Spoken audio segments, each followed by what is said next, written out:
Hi guys, welcome back. So I said I'd come back and do an extra little video on this amazing England versus New Zealand game, England winning big. But now I'm a little bit calmer, a little bit that is. Let's go through a couple of things that I missed and talk through that amazing try that actually sets up the win for England in the end. So, tactically, basics, territory overall was 62%. Especially, as England were getting a bit tireder, they were absolutely pinging it into the corners. They played a lot of the game in the New Zealand in the New Zealand half anyway, forced New Zealand to run a lot from a lot deeper because their kicking game wasn't working. They were having to run it, having to force it, and hence the territory was significantly towards England. Possession, a bit closer, but still 56% to England, and England aren't a team that are a high possession team. They're happy to defend, and they often score quite quickly, so that's a telling stat. And penalties. To start with, I mentioned in the first video, New Zealand were really quite disciplined, and after about 20 minutes, it started to fall apart. Sam Whitelock gave away a couple of just soft, silly ones, and then England's pressure won a few. Some tackles, dominant tackles from England created a few, and it was 11 penalties to England. So awarded against New Zealand to England, and then 6 against England to New Zealand. So, almost double the penalties, which helps, plus turnovers, 20 turnovers England managed to get to 30 New Zealand. So straight away with those sorts of stats, I know I don't normally like stats, but those big stats really favoured England. And also another thing I hadn't mentioned in the first video, this extra rest day on whoever they play in Sunday's semi-final is massive.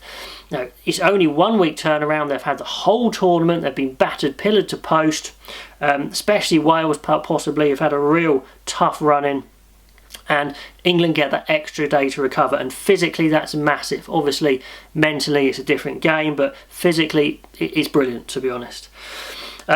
New Zealand, their kicking was ineffective. Really, really poor, actually. Beauden Barrett almost had a bit of a shocker, you would say. It's hard to say that, but he really did. They tried the up and under a few times on England. Sometimes it was too long. Sometimes the contest wasn't good enough. And when it was a little tip on in the end, England were actually picking up the scraps, a couple of lucky bounces of the ball. But yeah, couldn't get any joy with an up and under. A couple of grubbers through. They got covered. A couple of really poor chip kicks away that just gave the possession back to England. Yeah, just really had a very deliberate kicking strategy in New Zealand, and all of it didn't work that well, which really put them in a bad position. I'm not saying it was a bad idea to try these kicks, it's just they were either badly executed or England read them and, just completely didn't work and forced them to play a lot more from positions they wouldn't want to. Right, line out. Speed of lift was very good for England. Now, for New Zealand, it was pretty good as well. Retallick was getting up very nicely, made the line out a hard day's work for England, but England were on top, especially with considering they had less jumpers. They did very, very well, and even Curry managed to get a couple of decent line outs. Speed of the lift was good, and the distraction, the decoys were pretty decent there as well. Some good ball for New Zealand, but England got the edge. Same in the scrum. If you can't get an edge in the scrum or the line out, it's such a hard game. England's defence, I touched on this in the first video, but it was the variation which was great. They absolutely looked to smash when they could, for sure, but also they drifted when they needed to, and rewatching the game, Manu Tuilagi's drift was supreme alongside Anthony Watson. Manu Tuilagi actually won a couple of penalties by stopping Mo'unga winging it wide. Watson did a very clever winger's trick quite a few times, something I've mentioned to quite a few young players before, where if you're a little bit outnumbered, you look like you're going to make the tackle, but in your head you want them to pass the ball, and then you spring onto the next guy. Watson did that fantastically well, used his pace, made a couple of big tackles out wide, knocked guys into touch. He was outstanding. Him and Tuilagi were just fantastic, I thought, defensively. So yeah, I was thinking maybe Tuilagi and Joseph would be the best defensive pairing, but certainly covering out wide, it was Tuilagi and Watson.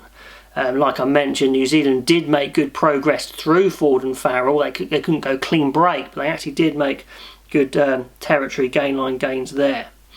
Pod variations. We saw quite a few pod variations, hitting this basic pod of 3, lots of latches of course, but then we saw a few tip-ons, a few offloads, and it was enough, like hitting a forward, going inside to another forward, going out the back of a pod to a deep runner. It was just a variation. All of these things that teams do, it's just England did them all in the same game. Hard to read.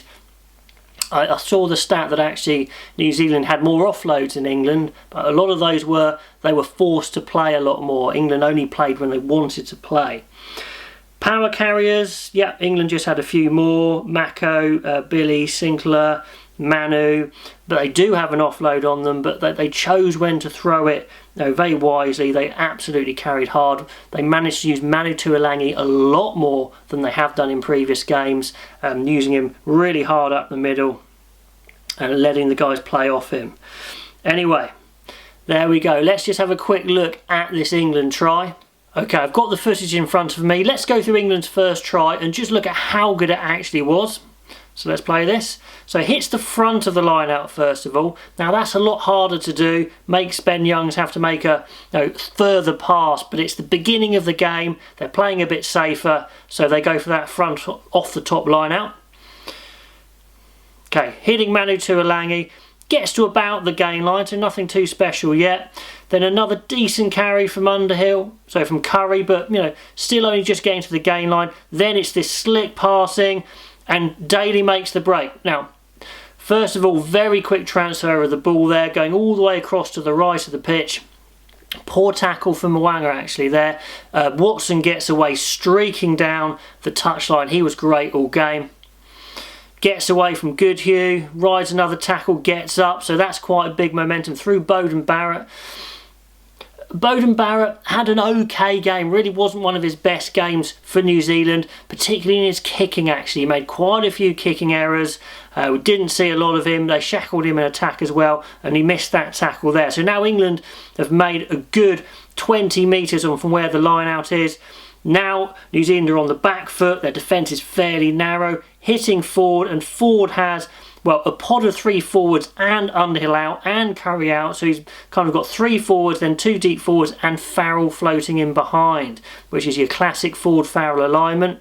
Goes straight behind the whole pod of 3 forwards. So it's a classic wide-to-wide play in a way, trying to stretch this New Zealand defence. But the key is they've gone forward, 20-odd metres before they've gone all the way to the left. And England have basically like kind of 3-on-2 on the outside. So quick ball movement to Daly. So there we go. That's England's benefit of the Ford-Farrell. Ford to Farrell to Daly. Daly zips it out all the way to George, who's on the wing. Very typical for a hooker to hang out on the wing on any team. But that's when they have those 3 ball players where they can move the ball so quickly and fast. They really zip the ball around. George then cuts in, gets through Vitalik, not the best tackle there, gets through Reese as well, slipping the tackle, and that was the theme of the game really. They did manage to slip a lot of tackles, and when they were good tackles, they just managed to get an extra metre over the gain line, just to keep the momentum going.